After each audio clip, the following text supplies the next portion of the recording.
ঘুমায় কাজা করেছ ফজর, তখন জাগনি যখন জহর, হেলায় খেলায় কেটেছ আছর, মাগরিবের রাত শুনো আজান, এশার জামাতে হও রে শামিল, এখনো জামাতে আছে স্থান, বাজিছে দামামা বাঁধরে আমামা, শির উঁচু করি মুসলমান, লিল্লাহে তাকবীর। এতগুলো মানুষ আপনারা, এটা কোনো তাকবীর আওয়াজ হলো? আমি আবার লিল্লাহে তাকবীর বলবো, আল্লাহু আকবার বলে হাত দুটা বের করে সামনের দিকে এরকম ঝাড়া দিবেন, পারবেন না ইনশাআল্লাহ? দেখেন আবার সামনের জন্য যেন না লাগে, মারামারি করা যাবে না। এই যে মাঝখানে ফাঁকা রেখে আপনারা পিছনে বসে আছেন, আমি একটু শুরুতেই ভলেন্টিয়ারি করে নেই, প্রধান মেহমানের যেন এই ভলেন্টিয়ারি গুলো না করা লাগে। আমি লিল্লাহে তাকবীর বলার সাথে সাথে ওই পিছনের ভাইয়েরা সামনে চলে আসবেন, এই ফাঁকা জায়গাটা পূরণ করে নেবেন, ফেস টু ফেস সামনাসামনি কথা হবে ইনশাআল্লাহ, কেউ বসে থাকবেন না। এই পাশের ভাইয়েরা সামনে চলে আসবেন, লিল্লাহে তাকবীর, ওঠেন ওঠেন চলে আসেন, লিল্লাহে তাকবীর, আল কোরআনের আলো, সহিহ হাদিসের আলো, দুর্নীতির আলো,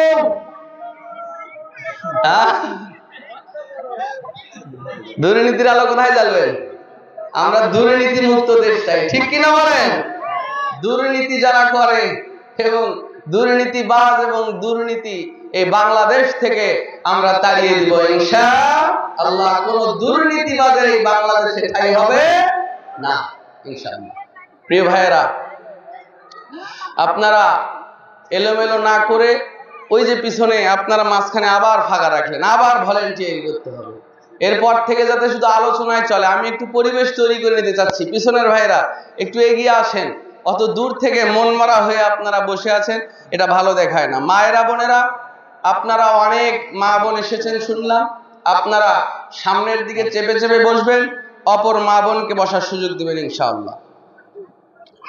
কালপানি নয়াপাড়া জামে মসজিদের উন্নয়ন কল্পে ৪র্থ বার্ষিক বিরাট তাফসিরুল কোরআন মাহফিলের সম্মানিত সুযোগ্য সভাপতি সাহেব, সহসভাপতি সাহেব, মাননীয় পরিচালক, প্রধান অতিথি, বিশেষ অতিথি, আমন্ত্রিত অতিথিবৃন্দ, আমার সামনে বসে আছেন দূর দূরান্ত থেকে আগত সমাগত ভক্তিভাজন মুরব্বিয়া, সমবয়সী বন্ধুবর্গ, পর্দার আড়ালে অবস্থান করছেন আবেদা সালেহা সুশিক্ষিতা সম্মানিতা আমার পর্দানিশী মা ও বোনেরা, সকলের প্রতি আমার আরেকবার আন্তরিক সালাম, আসসালামু আলাইকুম ওয়া রাহমাতুল্লাহি ওয়া বারাকাতুহু। আপনারা সবাই কেমন আছেন? আলহামদুলিল্লাহি আলা কুল্লি হাল। সর্ব অবস্থায় আমরা আল্লাহর প্রশংসা আদায় করব। আল্লাহ পাক বলছেন, লা ইন শাকারতুম লাযিদান্নাকুম, আপনি যত আপনার রবের প্রশংসা করবেন আল্লাহ রাব্বুল আলামিন তার নিয়ামতকে আপনার উপরে তত বাড়িয়ে দিবেন। সুবহানাল্লাহ। প্রিয় ভাইরা, ভূমিকা আর লম্বা নয়, সরাসরি আলোচনায় চলে যাব। মহাগ্রন্থ আল কোরআনুল মাজিদ থেকে 2টি আয়াতে কারিমা আপনাদের সামনে তেলাওয়াত করেছি। যতটুকু সময় হয় কোরআন হাদিসের ভিতরে এক গুরুত্বপূর্ণ আলোচনা করার চেষ্টা করব ইনশাআল্লাহ। প্রিয় ভাইরা, চলুন আমরা কোরআন থেকে কথা শুনি। পবিত্র কোরআনের 8 নম্বর সূরা, সূরাতুল আনফাল এর 2 নম্বর আয়াত। আমার আল্লাহ বলেন, আউযু বিল্লাহি মিনাশ শাইতানির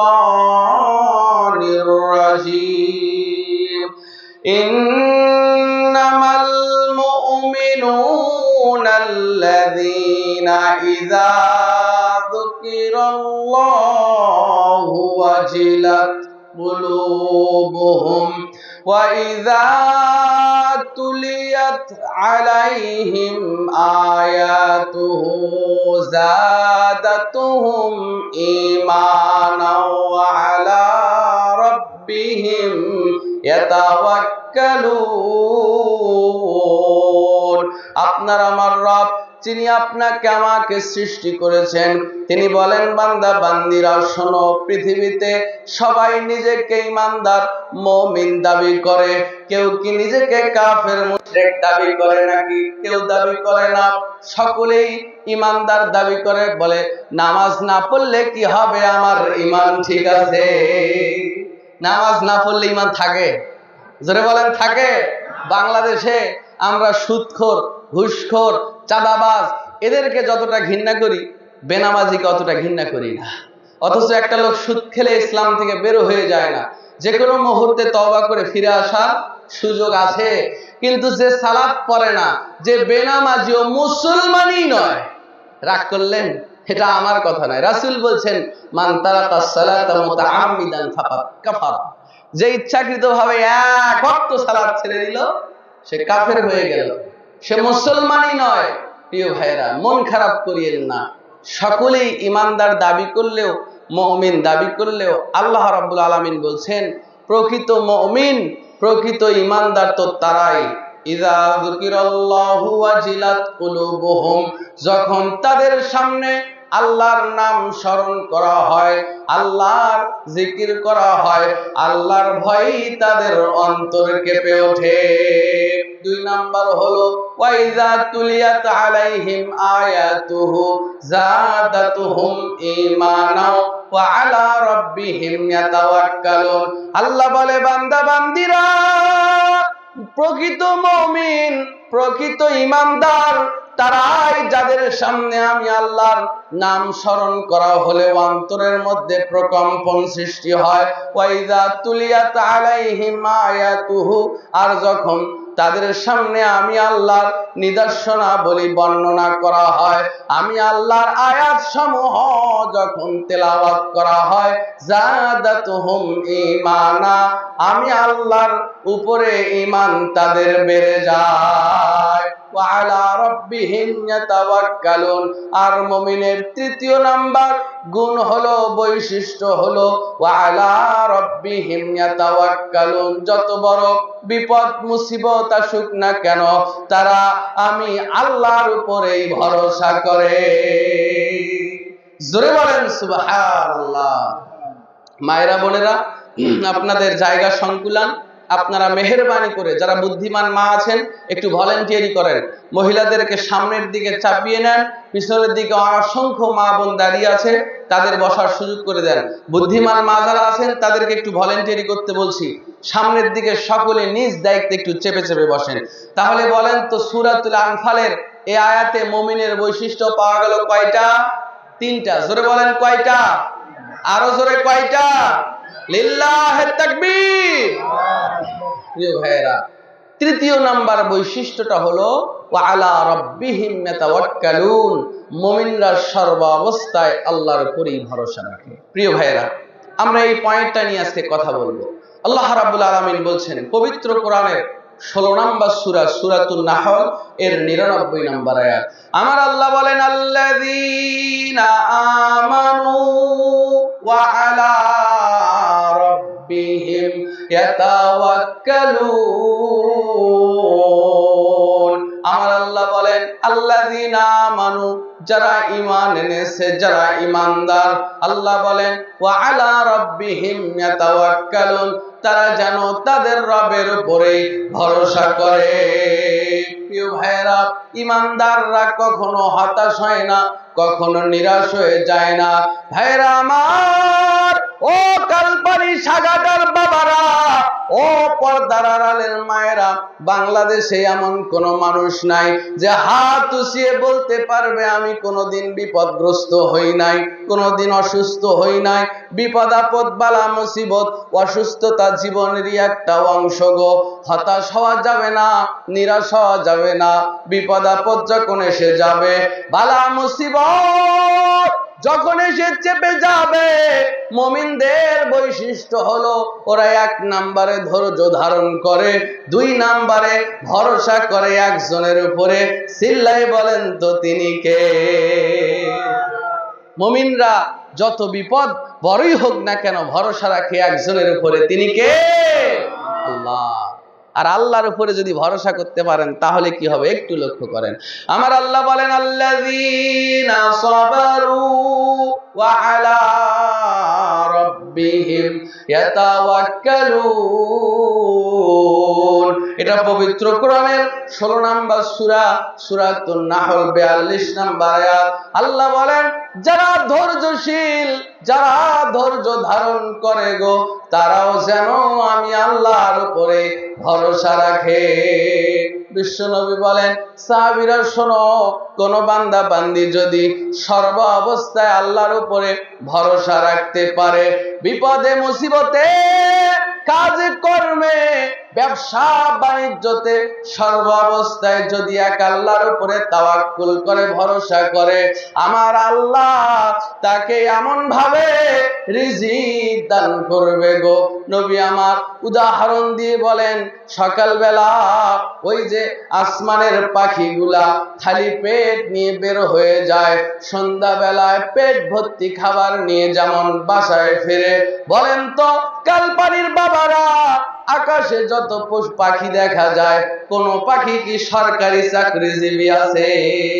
কোম্পানির চাকরি নাই, ব্যবসা বাণিজ্য নাই, সকালবেলা খালি পেটটা নিয়ে বের হয়ে যায়, সন্ধ্যাবেলায় ভরা পেটে তারা বাসায় ফিরে আসে।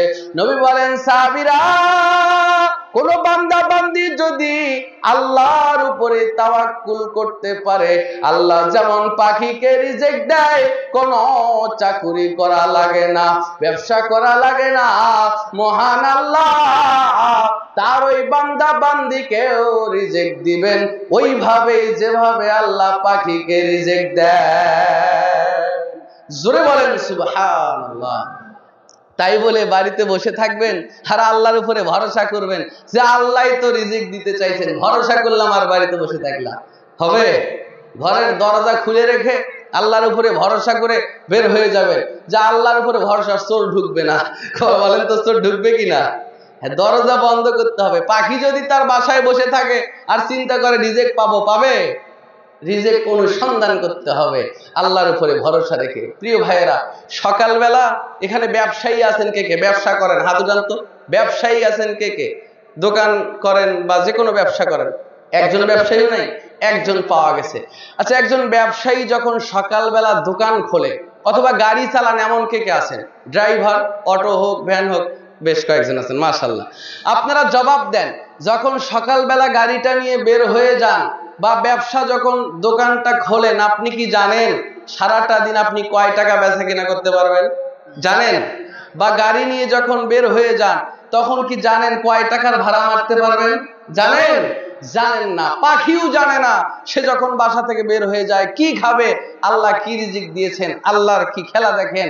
আল্লাহ রাব্বুল আলামিন যদি তার উপরেই ভরসা করে বিসমিল্লাহ বলে দোকানটা খোলেন, আল্লাহ রাব্বুল আলামিন ওই দোকানে ব্যবসায় বরকত দান করবেন। সুবহানাল্লাহ। প্রিয় ভাইয়েরা, তাহলে ভরসা রাখবেন কার উপরে? আল্লাহর উপরে। আল্লাহ রাব্বুল আলামিনের উপরে যদি ভরসা রাখতে পারেন তাহলে কি হবে? আল্লাহ রাব্বুল আলামিন বলেন পবিত্র কোরআনের 65 নম্বর সূরা, সূরাতুত তালাক এর 3 নম্বর আয়াত। আমার আল্লাহ বলেন ওমাইয়াতাওয়াক্কাল আলাল্লাহি ফাহুয়া হাসবুহু। আল্লাহ বলেন ওমাইয়াতাওয়াক্কাল আলাল্লাহ, যে ব্যক্তি আল্লাহর উপরেই ভরসা করে, আল্লাহর উপরে তাওয়াক্কুল করে, আল্লাহ রাব্বুল আলামিন ফাহুয়া হাসবুহু, আল্লাহই তার জন্য যথেষ্ট হয়ে যায়। জোরে বলেন সুবহানাল্লাহ। আরো জোরে বলেন সুবহানাল্লাহ। লিল্লাহি তাকবীর।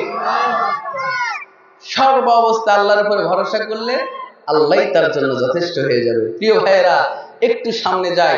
আল্লাহ রাব্বুল আলামিনের উপর ভরসা রাখলে যে তিনি যথেষ্ট হন তার মিসাল নেন, উদাহরণ নেন। অসংখ্য উদাহরণ দেওয়া যায়, তার মধ্যে সবচেয়ে উত্তম মিসাল হয় যদি আমরা আমাদের নবী মুহাম্মদুর রাসূলুল্লাহ সাল্লাল্লাহু আলাইহি সাল্লামের জীবনী থেকে একটা উদাহরণ দিতে পারি। প্রিয় ভাইয়েরা, আপনাদের জানা আছে যখন রাসূল আকরাম সাল্লাল্লাহু আলাইহি ওয়াসাল্লাম হিজরতের উদ্দেশ্যে রওনা দিলেন, ওই যে গুহার মধ্যে আবু বকর রাসূলকে বলেছিলেন, হে আল্লাহ রাসূল, ধরা পড়ে গেলাম। রাসূলের উত্তরটা কি ছিল একটু গোছায়া বলি। প্রিয় ভাইয়েরা, আপনারা জানেন দিন দিন মুসলিমের সংখ্যা বাড়তেই ছিল। ইসলামের প্রথম যুগের ঘটনা আর রাহিকুল মাখতুম নামে একটা কিতাব পাওয়া যায়।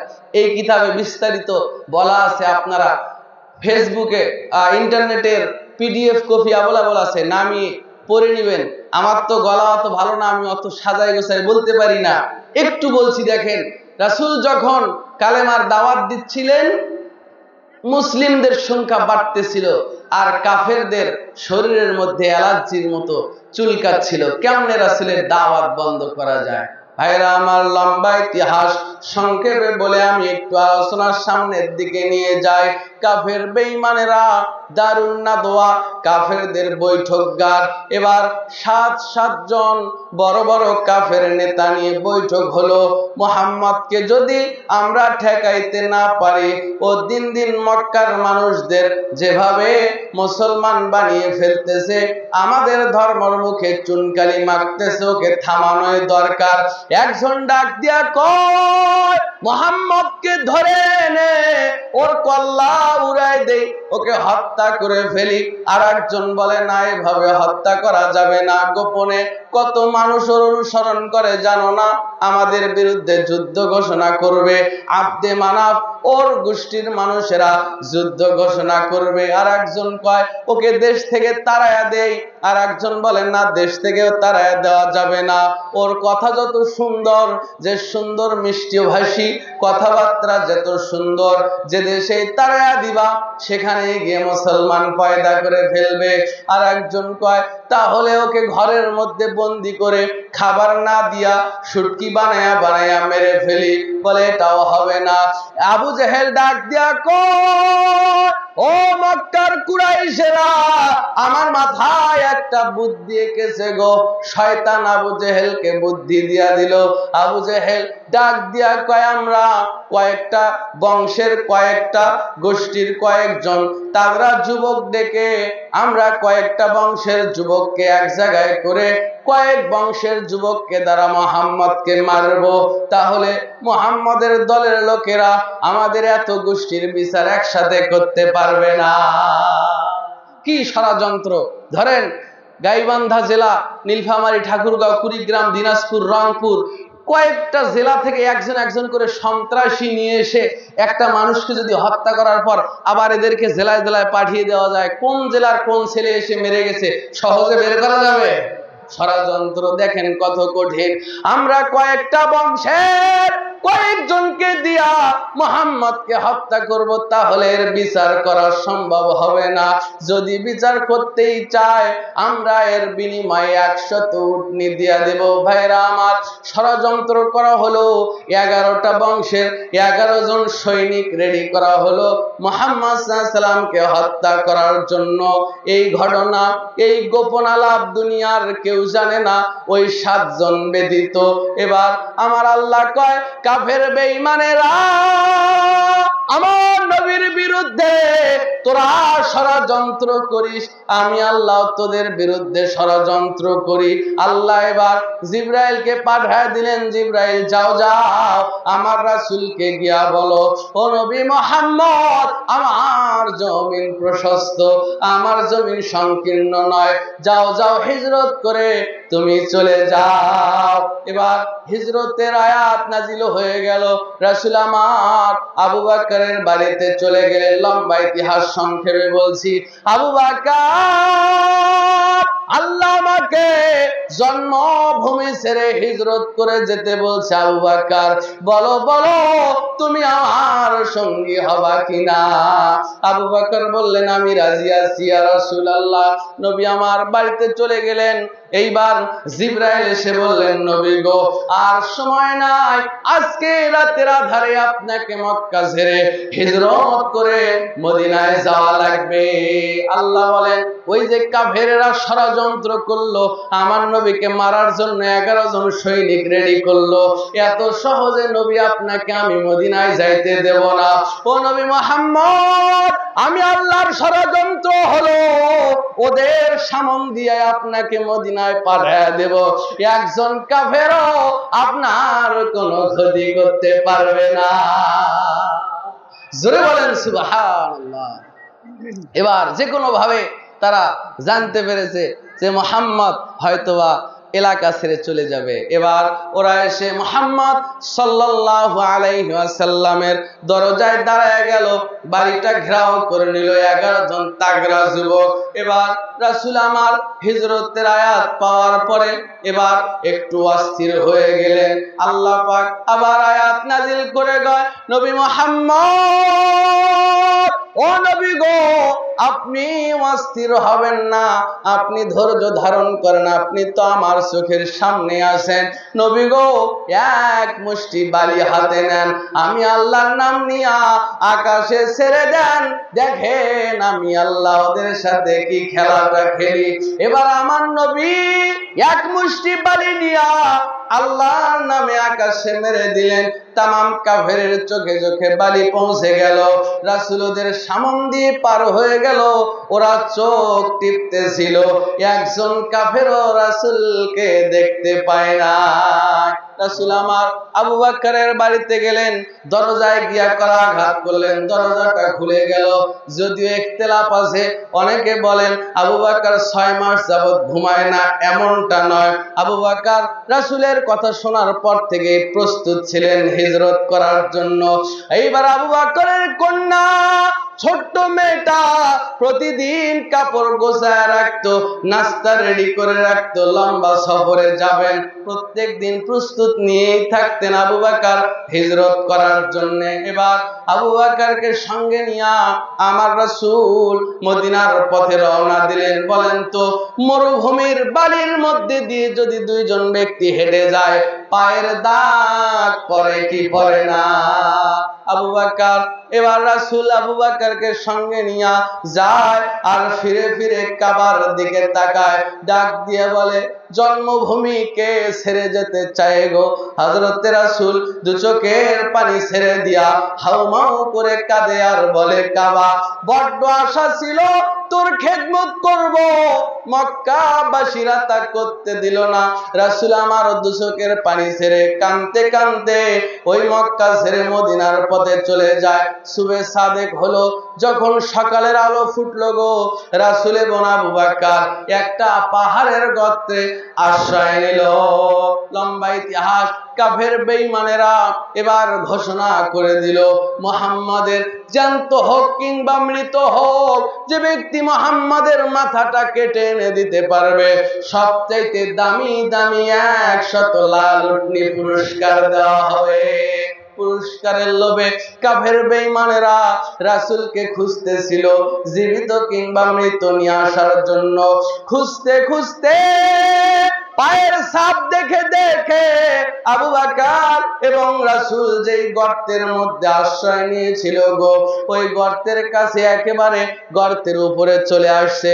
হযরত আবু বকর তাকায় দেখে মানুষের পা দেখা যায়। ডাক দিয়া কয়, নবী গো, আমরা বুঝি ধরা পড়ে গেলাম, আর বুঝি বাঁচার কোনো পথ নাই। তাকায় দেখেন কাফের বেঈমানেরা গর্তের উপরে চলে আসছে। ভাইরা আমার, এতক্ষণ এতগুলো কথা বলার কারণ যেটা, সেই জায়গায় চলে আসছি, কানটা খাড়া করেন। পর্দার আড়ালের মায়েরা, রাসূল আমাদের জন্য জীবন আদর্শ একটু খেয়াল করেন। আবু বকর ডাক দিয়া কই, নবী গো, আর বাঁচার পথ নাই, ধরা পড়ে গেলাম। তাকায় দেখেন শত্রু গর্তের উপরে। রাসূল বলেন, আবু বকর ভয় পেও না, অস্থির হও না। আবু বকর, গর্তে আমরা দুইজন নই, আমাদের সঙ্গে আছেন আমাদের রব্বুল আল্লাহ। জোরে বলেন সুবহানাল্লাহ। লা তাহজান ইন্নাল্লাহা মানা। আবু বকর চিন্তা করো না, আমাদের সাথে আমাদের রব আছে। জোরে বলেন সুবহানাল্লাহ। আপনি তাওয়াক্কুলটা কি পরিমাণ বুঝতে পারছেন? শত্রু উপরে নিচের দিকে তাকালেই দেখতে পাবে, দেখতে পেলে হত্যা করে ফেলবে। এই অবস্থাতেও রাসূল বলছেন চিন্তা করো না, আমাদের সাথে কে আছে? আল্লাহ। সে আল্লাহর উপর ভরসা, তাওয়াক্কুলের কি দৃষ্টান্ত আমার রাসূল রেখে গেছেন। প্রিয় ভাইরা, আরেকটু সামনে যাই, সময় অল্প, একটু সময় দেন। প্রিয় ভাইরা একটু খেয়াল করেন, এজন্য আমার আল্লাহ বলেন ওমাইয়া তাওয়াক্কাল আলাল্লাহ ফাহুয়া হাসবুহু। যে ব্যক্তি আমি আল্লাহর উপরে ভরসা করবে, আমি আল্লাহই তার জন্য যথেষ্ট হব। কালপানির বাবারা, ও পদ্মার আড়ালের মায়েরা, ওই যে আমাদের নবী ইব্রাহিম আলাইহিস সালাতু ওয়াস সালামকে আগুনের মধ্যে ফেলা হয়েছিল, আপনারা জানেন কি জানেন না? অপরাধ একটাই, মূর্তির বিরোধিতা করেছিল। ইব্রাহিম আলাইহিস সালাম বিশাল একটা কুঠার নিয়ে মূর্তির মাথাগুলো কেটে একটা মূর্তির কাঁধে রেখে আসলেন। তারা গিয়া দেখে একটা মূর্তিরও মাথা নাই। এবার সমস্ত লোকজন বললেন একজন এই মূর্তির বিরোধিতা করে, তিনি হলো ইব্রাহিম, ধরে নিয়ে আসো। ইব্রাহিমকে ধরে নিয়ে আসা হলো। লম্বা ইতিহাস, সংক্ষেপে বলছি। বলা হলো ইব্রাহিম বলো বলো কেন মূর্তির মাথাগুলো কাটলে? ইব্রাহিম বললেন আমি কাটি নাই, ওই যে কুঠার নিয়ে দাঁড়ায় আছে ওই মূর্তি কেটেছে। সমস্ত উপস্থিত জনতার মাথা হেট হয়ে গেল, মূর্তি কেমনে আবার মাথা কাটতে পারে? ইব্রাহিম ডাক দিয়ে বলে জনপদের লোকেরা যারা নিজেদের মাথা কাটাকেই বাঁচাইতে পারলো না, নিজেদেরকেই যারা রক্ষা করতে পারে না, তোমাদের কেমনে তারা রক্ষা করবে? সুতরাং এরা তোমাদের রব নয়। যুক্তিতে যখন হেরে গেল তখন পার্সোনাল অ্যাটাক শুরু হয়ে গেল। বাংলাদেশে হাদিস কোরআনে যখন ওই মাযহাবীরা আহলে হাদিসের কাছে ঠেকে যায়, তখন তারা যুক্তি দিয়া ঠেকানোর চেষ্টা করে। ঠিক কিনা বলেন? যুক্তি দিয়ে তখন ঠেকানোর চেষ্টা করে। এবার ইব্রাহিম আলাইহিস সালাতু ওয়াস সালামকে নমরুদের সামনে হাজির করা হলো। এবার নমরুদ গোপনে ইব্রাহিমকে বলে ইব্রাহিম যে কাজ করেছ, মৃত্যু ছাড়া তোমার কোনো পথ নাই। তবে তোমাকে একটা সুযোগ দিই ইব্রাহিম, মানুষের সামনে তুমি একটা বার আমাকে তোমার রব বলে মেনে নিবা, তাহলে তোমার সমস্ত শাস্তি আমি লাঘব করে দেব, তোমাকে যেমনি হোক রক্ষা করব। ইব্রাহিম আলাইহিস সালাম কোরআনের ভাষায় যে জবাবটা দিয়েছিলেন রব্বিয়াল্লাযী ইউহয়ী ওয়া ইউমীত। নমরুদ শোনো, আমার যিনি রব, আমার যিনি আল্লাহ, তিনি মানুষকে বাঁচাতেও পারে, মারতেও পারে, জীবনদাতাও তিনি, মৃত্যুদাতাও তিনি। নমরুদ বলেন আনা উহয়ী ওয়া ইউমীত, আরে আমি তো মানুষকে বাঁচাতে পারি, মারতেও পারি। জেলখানা থেকে একজন মৃত্যুদণ্ড প্রাপ্ত আসামিকে ছেড়ে দিল, বলে দেখো আমি মরণপ্রাপ্ত আসামি ছেড়ে বাঁচায়া দিলাম। আর একজন ভালো মানুষের জবে করে বলল দেখো আমি মারতেও পারি, বাঁচাতেও পারি। ইব্রাহিম আলাইহিস সালাম এবার ডাক দিয়া কয় নমরুদ, ও মোটা বুদ্ধির নমরুদ, তাহলে শোনো, ফাইনাল্লাহা ইয়াতি বিশ-শামসি মিনাল মাশরিকি ফাতি বিহা মিনাল মাগরিব।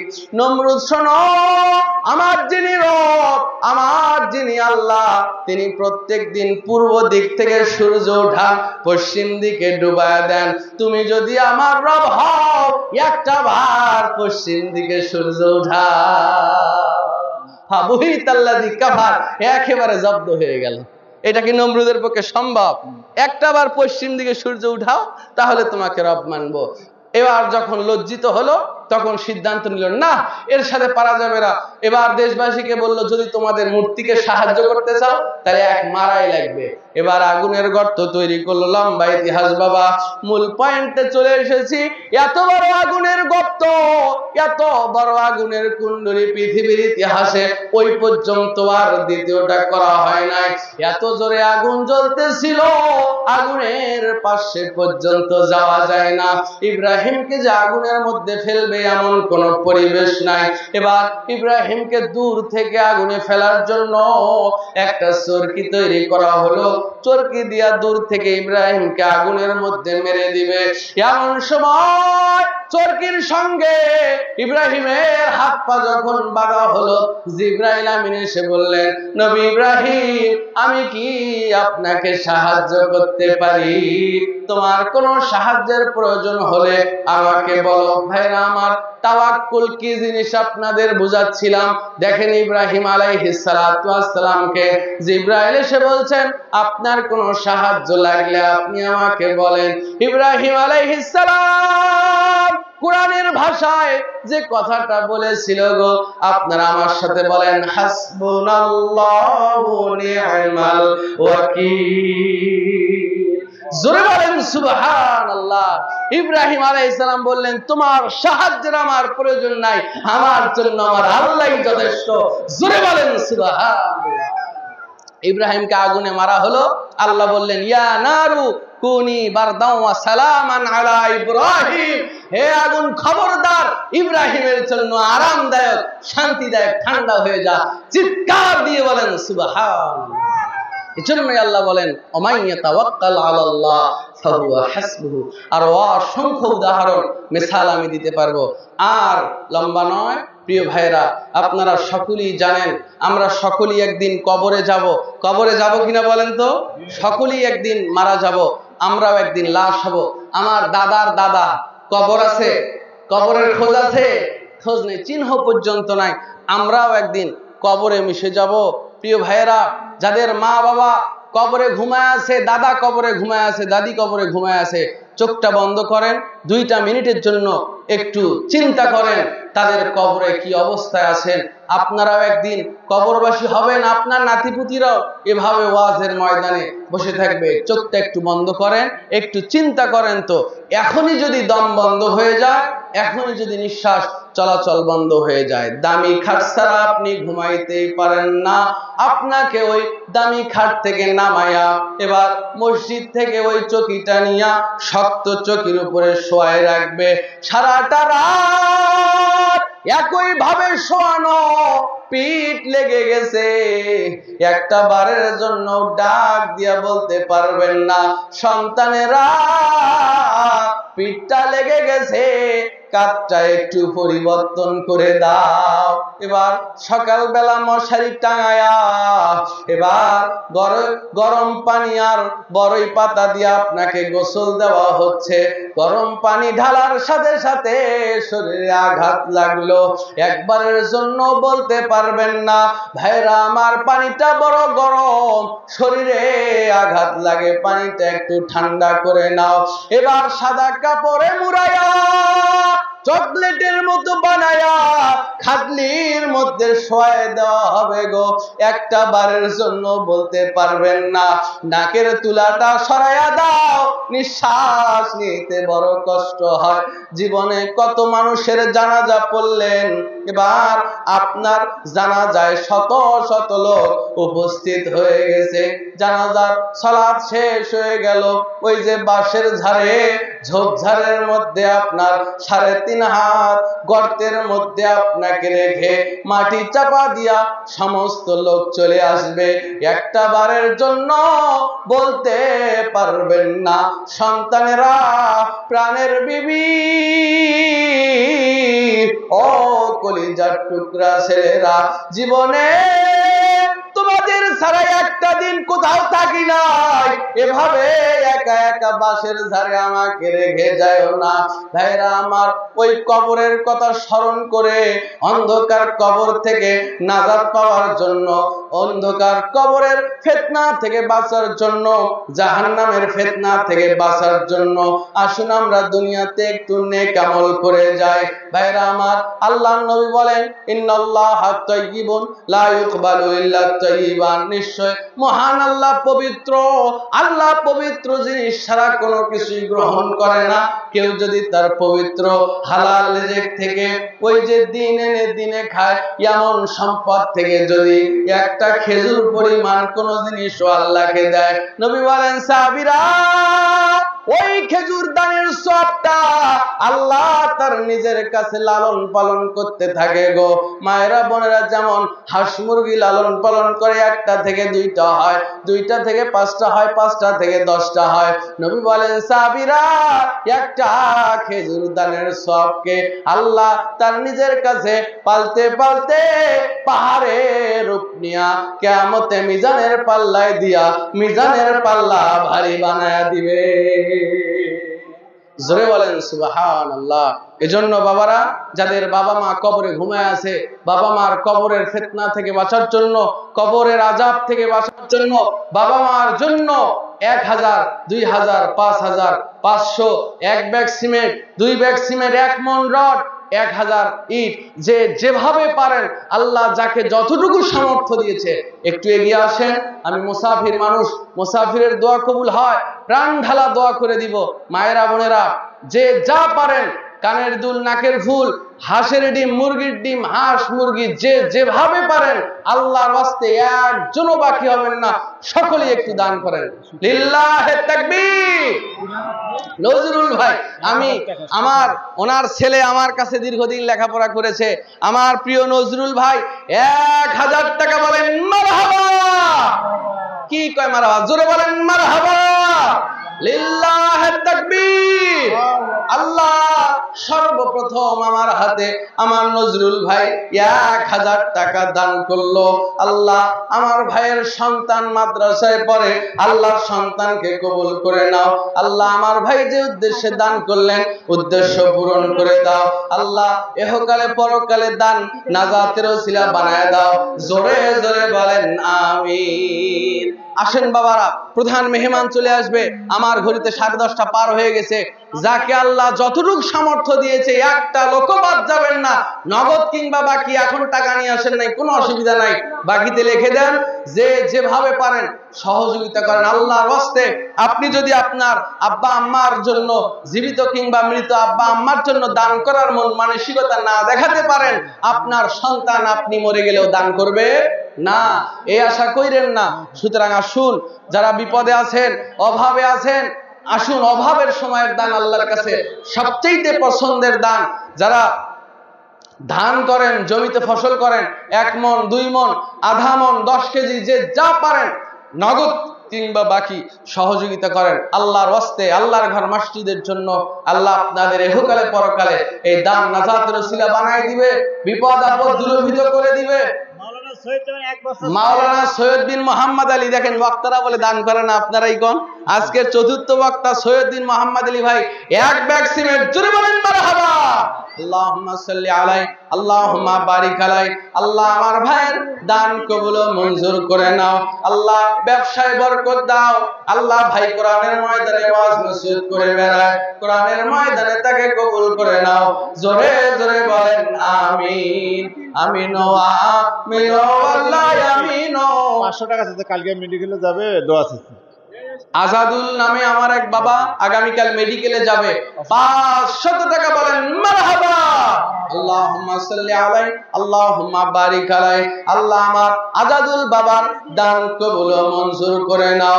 মাবুদ গো, শরীরটা অসুস্থ, আল্লাহ আগামীকাল মেডিকেলে যাবে, আল্লাহ সুস্থতা দান করে দাও। আল্লাহ সুস্থতা দান করে দিয়া তোমার ইবাদত করাকে সহজ করে দাও। জোরে জোরে বলেন আমিন। আমার মায়েরা জাগ, বোনেরা জাগ, তোরা না জাগিলে কে জাগিবে আর, তোরা যে অর্ধেক ভাগ। মাফ করো মাবুদ মোদের, মাফ করো যারা শুয়ে আছেন কবরে। ও পদ্মার মায়েরা, দূরতে একটু দান পাঠিয়ে দেন। মা মহিলা প্যান্ডেলদের গেটে একটু যান, মায়েরা ছোট ছোট বাচ্চাদের দ্বারা একটু আপনারা খবর পাঠিয়ে দেন। 500, 1000 আপনাদের সংসার থেকে একটু দেন। মোজাম ভাই 50 টাকা। আল্লাহুম্মা সাল্লি আলাইহি, আল্লাহুম্মা বারিক আলাইহি। আল্লাহ আমার ভাইদের কোরআনের ময়দানে দান করার মতন তৌফিক দাও। ও জান্নাত যার ভাগ্যে থাকে গো। 500 টাকা এক বস্তা। মোশাররফ ভাই, আপনি ভাই কোথায় উনি কোথায়? ঢাকায় থাকে। মোশাররফ ভাই 500 টাকা এবং 1 ব্যাগ সিমেন্ট। জোরে বলেন মারহাবা।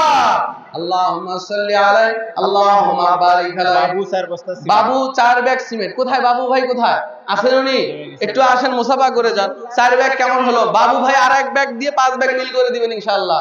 আল্লাহ আমার বাবু ভাইয়ের দান কবুল ও মঞ্জুর করে নাও। জোরে জোরে বলেন আমিন। আল্লাহ বাবু ভাই, হ্যাঁ বলছি তো, বাবু ভাই 4 ব্যাগ সিমেন্ট 5 ব্যাগ মিল করে দিবেন বাবু ভাই, আমার মাইকের আওয়াজ যদি শোনেন। জিলহাজ 5 ব্যাগ সিমেন্ট এবং এক গাড়ি বালু। লিল্লাহি তাকবীর। আল্লাহুম্মা সাল্লি আলাইহি আল্লাহুম্মা বারিক আলাইহি। আল্লাহ আমার জিলহাজ ভাইয়ের দান কবুল ও মঞ্জুর করে নাও। শহীদুল নামে 1 ব্যাগ সিমেন্ট। আল্লাহুম্মা সাল্লি আলাইহি আল্লাহুম্মা বারিক আলাইহি। বাবারা শ্রোতাদের ভিতর থেকে দান পাচ্ছি না, একটু হাত উঠান। 1 ব্যাগ 2 ব্যাগ 5 ব্যাগ করে সিমেন্ট, বাকিতে একটু লেখাই দেন। 10 কেজি 20 কেজি করে ধান লেখাই দেন। ভাই কেউ হাত উঠালেন মনে হলো? আল্লাহুম্মা সাল্লি আলাইহি আল্লাহুম্মা বারিক আলাইহি। আল্লাহ জান্নাত যার ভাগ্যে থাকে তারা যে টাকার মায়া টাকার দরদ করে না। আল্লাহ আবু আব্দুল্লাহ গোলাম রব্বানি 1 বস্তা সিমেন্ট। লিল্লাহি তাকবীর। আমার বন্ধু মাওলানা আবু আব্দুল্লাহ গোলাম রব্বানি আজকের তৃতীয় বক্তা। 1 ব্যাগ সিমেন্ট বলেন মারহাবা। আল্লাহুম্মা সাল্লি আলাইহি আল্লাহুম্মা বারিক আলাইহি। আল্লাহ আমার বন্ধু আবু আব্দুল্লাহ গোলাম রব্বানির দান কবুল করে নাও আমিন। কিনা জিল্লু ভাই তার মায়ের জন্য 100 টাকা বলেন মারহাবা। আল্লাহুম্মা সাল্লি আলাইহি আল্লাহুম্মা বারিক আলাইহি। আল্লাহ আমার জিল্লু ভাইয়ের মাকে সুস্থ করে দাও। আল্লাহ যে উদ্দেশ্যে দান করে উদ্দেশ্য পূরণ করে দাও। আল্লাহ ভাইয়ের মনে যা চায় মনের আশা পূর্ণ করো আমিন। কি ব্যাপার, এই এলাকার এত মা আসছেন আপনারা, আপনাদের ভেতর থেকে এখনো দান পাইলাম না। মা টাকা যদি না থাকে হাঁস মুরগির পায়ে রশি লাগান, হাঁস মুরগির ডিম পাঠান, আমরা হাঁস মুরগি নিচ্ছি ইনশাআল্লাহ। মাদের ভিতর থেকে দ্রুত দান চাচ্ছি। দোয়া করব নবীর বেটি ফাতেমার সঙ্গে, আসিয়ার সঙ্গে হাসর ভাই পরিচালনা করেন ইমাম মানুষ। আজকের মাহফিলে দেখেন আলেম ওলামাদের পক্ষ থেকে শব্দ আসতেছে। আল্লাহু আকবার। আজকের মাহফিলের পরিচালক মাওলানা দেলোয়ার হোসেন সাহেব, পদুম শহর ফকিরপাড়া জামে মসজিদের ইমাম, উনি 2 ব্যাগ সিমেন্ট বলেন মারহাবা। আল্লাহুম্মা সাল্লি আলাইহি মোহাম্মদ লাল মিয়া 50 টাকা। আল্লাহুম্মা সাল্লি আলাইহি আল্লাহুম্মা বারিক আলাইহি। আরো একজন 100 টাকা দিলেন। আল্লাহ তুমি দান কবুল ও মঞ্জুর করে নাও। আল্লাহ যে উদ্দেশ্যে দান করো উদ্দেশ্য পূরণ করে দাও। আল্লাহ জান্নাত যার ভাগ্যে থাকে তারা যে টাকার দরদ টাকার মায়া করে না। দুনিয়ার সম্পদ আজ আছে কাল নাই, এখনই মরে গেলে সব কিছুর মালিকানা আপনি হারিয়ে ফেলবেন। মালিক থাকতে আল্লাহর রাস্তায় একটু দান করেন বাবা।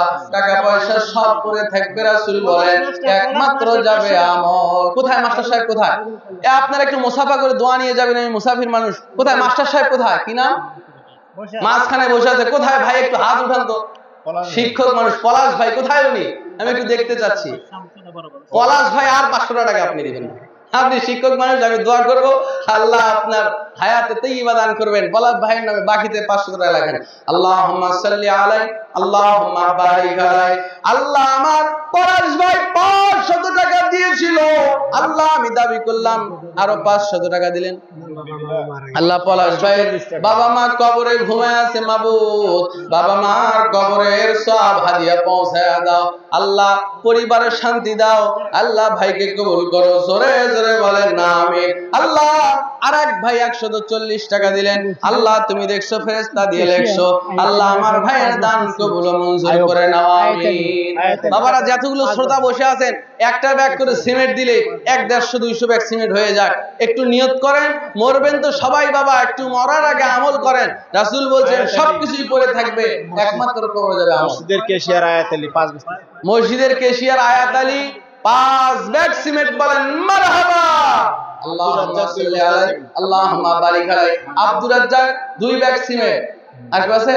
আব্দুর রাজ্জাক ভাই এবং আয়াত আলী ভাইয়ের দান কবুল ও মঞ্জুর করে নাও। মাবুদ গো, দুনিয়ার সিমেন্ট দিয়া, দুনিয়ার টাকা দিয়া তোমার মসজিদ ঘর যারা বানাই দিতে চায়, আল্লাহ স্বর্ণ রূপের ইট দিয়া, মনি জমহুরের আল্লাহ সিমেন্ট দিয়া জান্নাতে তাদের জন্য বাড়ি বানায় আমিন। না মা বোনদের ভিতর থেকে এখনো দান পাইলাম না। মা দ্রুত একটু দান পাঠায় দেন। জনি ভাই মায়ের জন্য। কোথায় জনি ভাই? মুসাফা, মুসাফা করে যান একটু ভাইরা আমার, আপনারা একটু উঠে আসেন, মুসাফা করে যান। জনি ভাই 500 টাকা, ভাই আর 500 টাকা দেন, আর 500 টাকা দিবেন ইনশাআল্লাহ। মা বাবার জন্য প্রাণ ঢালা দোয়া করবো আমি। জনি ভাই 1000 টাকা বলেন মারহাবা, লিল্লাহে তাকবীর। আল্লাহ আমার জনি ভাই 1000 টাকা দিয়া সহযোগিতা করলেন। আল্লাহ আমার ভাইয়ের দান কবুল ও মঞ্জুর করে নাও, ইহকালে পরকালে দান নাজাতের ওসিলা বানায় দাও। আল্লাহ যে উদ্দেশ্যে দান করলেন উদ্দেশ্য পূরণ করো, জোরে জোরে বলেন আমিন। আব্দুস সামাদ 2 ব্যাগ সিমেন্ট, জোরে বলেন মারহাবা। বাবারা একটু এগিয়ে আসেন, যুবক ভাই যারা আমার বয়সে, একটা সপ্তাহ মোবাইল খরচের টাকা তোমরা দাও ভাই। সকলের কাছে আমার দাবি, আপনারা একটা ব্যাগ সিমেন্ট হলেও এখানে নগদ কিনা বাকি লিখে দেন। জনি ভাই 1000 টাকা, লিল্লাহে তাকবীর। বাবুল ভাই 1 বস্তা সিমেন্ট 60 টাকা।